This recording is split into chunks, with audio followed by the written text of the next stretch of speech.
बिस्मिल्लाहिर्रहमानिर्रहीम। अफ़सोस जहिड़ी ॻाल्हि आहे, अॼु शहीद सजाद अली चंडी जे खून खे 15 ॾींहं अॼु राति 15 राति अचे थी, पर पुलिस का बि रिकवरी न करे सघी आहे। अफ़सोस सां असांखे चवणो थो पए त पुलिस ते या त को सियासी दबाव आहे या के MNA MP जो या को मथों दबाव आहे। पुलिस मालिकनि सां कंहिं बि शइ जो अॼु सुबुह सां बि मालिक SHO ऐं DSP वटि विया आहिनि, पर उन्हनि दिलासनि ऐं ॾटनि खां सवाइ कुझु बि नाहे ॾिनो।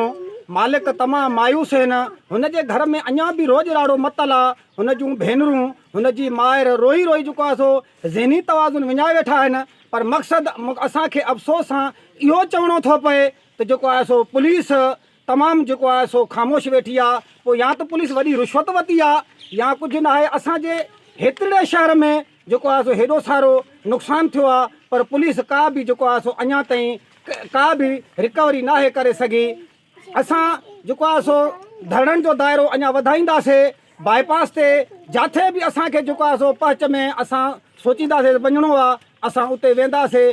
पर वरी बि असां चवंदासीं DIG Sukkur, SP Khairpur, SHO या जेके बि वस वारा अमलदार आहिनि, असां उन्हनि खे अपील था कयूं त जेको आहे सो वधि में वधि जेको आहे सो असां तावन करे ऐं वधि में वधि असां SHO साहिब खे चवंदासीं ते ग़रीब बेगुनाह क़तल थियो आहे, हिन ग़रीब जे खून सां जेको आहे सो इंसाफ़ कयो वञे।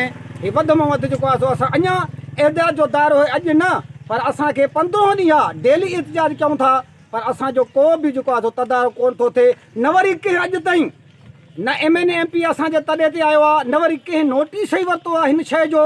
हेॾो सारो जेको आहे सो कल्ह जेको आहे सो हिन में पीर कटबल में वाक़ियो थियो आहे, उते 8 पर में कातिल गिरफ़्तार कया था वञनि। पर असांजे जेको आहे सजाद अली चंडी बेगुनाह जेको आहे सो क़तल थी वियो आहे। नौजवान जेको आहे सो उन सां का बि जेको आहे सो वरी बि असां अपील कंदासीं, वरी बि असां जेको आहे गुज़ारिश कंदासीं SHO सूबेदार वस वारनि खे त असांजो जेको आहे सही सजाद अली चंडीअ जे खून सां इंसाफ़ कयो वञे।